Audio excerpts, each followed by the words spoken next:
E a cruz, em qualquer representação artística, aos pés da cruz, embaixo dela, está o crânio.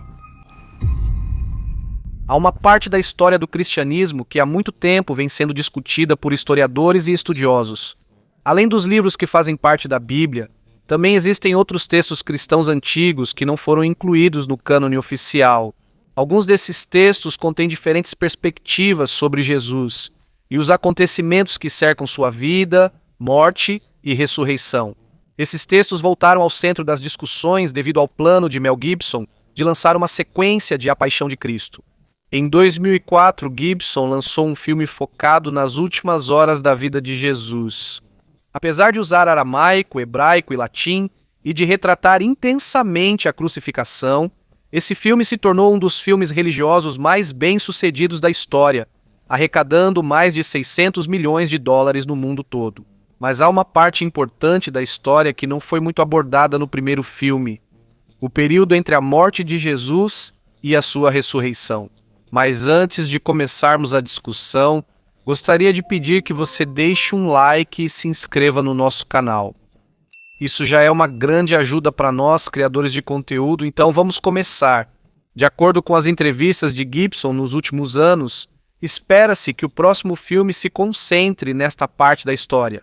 Por isso, antigos escritos e tradições estudados há muito tempo por estudiosos voltam a receber atenção.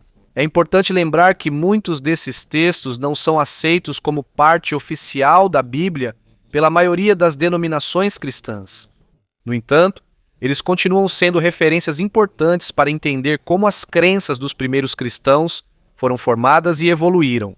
Um dos lugares frequentemente mencionados pelos pesquisadores é a Etiópia, onde alguns dos manuscritos cristãos mais antigos do mundo foram preservados.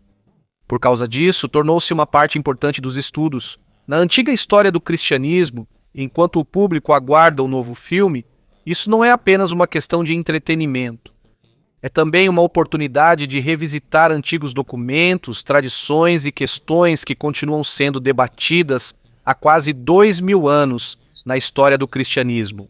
Na discussão mais ampla sobre o filme e a história religiosa, surgem algumas ideias que são mais profundas do que a versão comum da história da ressurreição.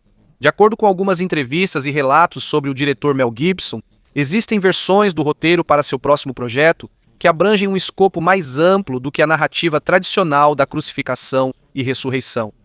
Em vez de começar apenas na parte final da vida de Jesus, está sendo considerado um cronograma mais longo que se estende até conceitos mais antigos do mundo espiritual, incluindo a ideia de céu, inferno e forças que não são visíveis ao ser humano. Nessa perspectiva, a história não é apenas sobre a morte e ressurreição como um evento histórico, mas como parte de uma batalha maior entre o bem e o mal que vai além do mundo físico. Essa não é a forma comum dos filmes bíblicos a que a maioria está acostumada, onde o foco está em Jerusalém, na cruz e na ressurreição como um acontecimento físico. Numa interpretação mais ampla, a ressurreição é considerada o começo da quebra das barreiras. Entre o visível e o invisível, ao olhar para a história do cristianismo, pode-se ver que esse tipo de pensamento também tem raízes nas antigas tradições e textos que se espalharam por várias regiões, não apenas na Europa. Um dos países frequentemente mencionados nos estudos é a Etiópia, um dos países cristãos mais antigos do mundo. Em vez de simplesmente seguir a tradição que passou pela Europa, o cristianismo aqui se desenvolveu em sua própria direção, com seus próprios manuscritos, liturgia e interpretação dos manuscritos. Liturgia e interpretação da Bíblia. Até mesmo no Novo Testamento há uma menção precoce à Etiópia. No livro de Atos, capítulo 8, é descrito o encontro de Filipe com um oficial etíope que viajava de Jerusalém para Gaza. Enquanto o oficial lia o livro de Isaías, mais tarde ele foi batizado. Depois que Filipe explicou a mensagem de Jesus para ele, embora isso não conte toda a história do cristianismo na África, mostra que a Etiópia já fazia parte do mundo mais amplo da igreja primitiva. No quarto século, a influência do cristianismo cresceu no reino de Aksum, uma poderosa civilização conectada ao comércio no Mar Vermelho e ao mundo mediterrâneo mais amplo. Nessa época, a igreja começou a se organizar na região, Um dos personagens conhecidos na propagação do cristianismo na Etiópia foi Frumêncio, um missionário vindo do Mediterrâneo Oriental, que mais tarde se tornou uma parte importante na fundação da Igreja Etíope. Nesse contexto, fica mais fácil entender por que algumas interpretações modernas das histórias bíblicas abrangem ideias mais amplas, não apenas como uma recontagem histórica, mas como uma tentativa de explicar uma fé que tem raízes muito profundas e amplas em diferentes culturas e épocas. Na história do cristianismo, a Etiópia tem um papel importante porque foi um dos primeiros lugares na África a abraçar a fé no quarto século. Nessa época surgiu Frumentius, considerado o primeiro bispo de Aksum. Sob sua liderança, a igreja na região foi se organizando aos poucos. Por causa disso, não se pode considerar a Etiópia como o último lugar a receber o cristianismo.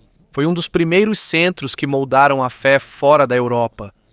Com o passar do tempo, desenvolveu-se na Etiópia uma tradição única da igreja.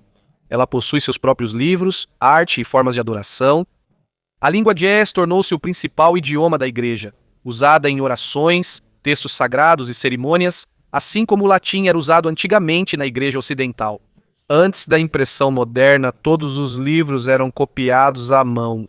Por isso, cada texto que sobreviveu por centenas de anos é uma prova de que foi valorizado pelas comunidades que o preservaram.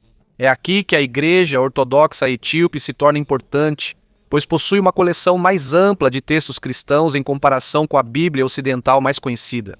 Enquanto algumas tradições têm um número limitado de livros, o cânone etíope é mais amplo e inclui os chamados livros antigos, que não são familiares para a maioria dos leitores modernos. Isso inclui livros como 1º Enoque, Jubileus e Ascensão de Isaías. Estes são escritos antigos que fazem parte da velha tradição da igreja e foram escritos na língua Ge'ez. Um dos mais famosos é o livro de Enoque. Em vez de retratar o céu apenas como um lugar de paz, ele apresenta uma visão mais sombria do mundo. Há uma rebelião dos anjos, o pecado da humanidade e um sistema com julgamento e batalha espiritual. Por causa disso, a visão do cristianismo em outras tradições se torna mais ampla, não apenas como uma simples história de bondade, mas como uma imagem mais complexa do mundo onde há um conflito entre o bem e o mal. Nos antigos livros chamados de escritos apocalípticos, um tema é claro: a justiça nunca desaparece. No livro de Enoque, não é apenas uma simples lição moral da história. Isso mostra a ideia de que reis, líderes, anjos e pessoas que cometem violência enfrentarão um julgamento do qual não poderão escapar. Todos são iguais diante do poder superior do julgamento. Este livro é associado a um personagem misterioso do Gênesis chamado Enoque, um homem que andou com Deus e depois foi levado por Deus. A partir dessa breve menção na Bíblia, escritores antigos expandiram isso para a história de um homem que foi levado ao céu, a quem foram mostrados os segredos da criação e que foi instruído sobre o julgamento final do mal. Um ponto importante aqui: isso não é uma invenção moderna.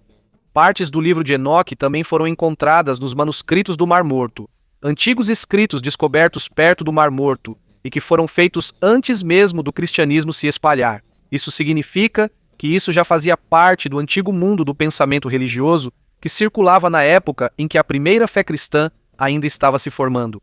Há outra conexão surpreendente. Na carta de Judas do Novo Testamento, é mencionada uma profecia que é quase idêntica à que está no livro de Enoque. Isso não significa que todo o livro foi aceito por todas as igrejas, mas mostra que a linguagem e as ideias de Enoque eram familiares aos primeiros escritores do cristianismo. No mundo de Enoque, o julgamento não é algo pequeno ou apenas pessoal. É um confronto amplo de todo o mundo com a verdade. Os poderosos são derrubados e aqueles que achavam que nunca seriam atingidos enfrentam um trono de justiça ainda mais elevado. É aqui também que surge o conceito do Filho do Homem, uma figura relacionada ao juízo final e à justiça absoluta.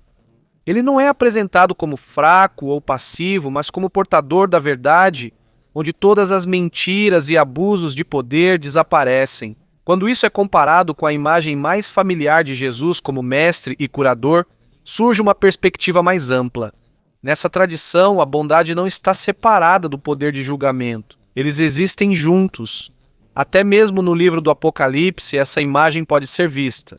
Um Cristo ressuscitado que não é retratado apenas como silencioso ou manso, Em vez disso, ele é retratado como poderoso e inacessível a qualquer mentira ou violência.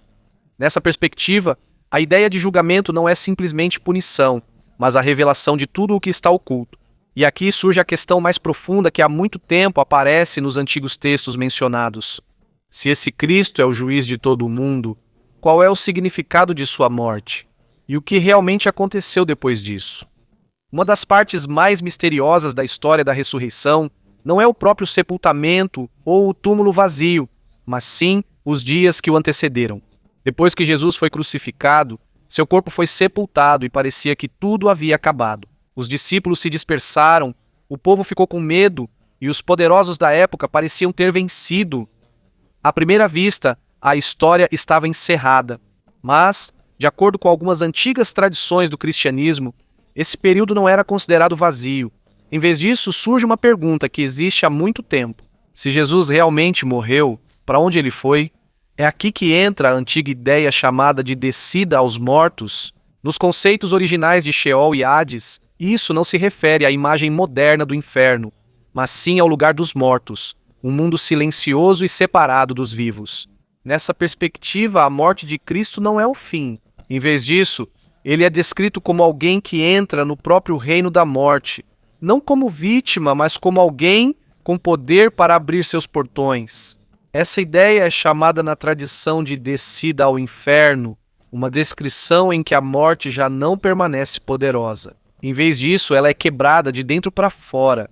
Nas antigas imagens e ícones, vemos Jesus de pé sobre a porta destruída da morte, enquanto levanta figuras antigas como Adão e Eva.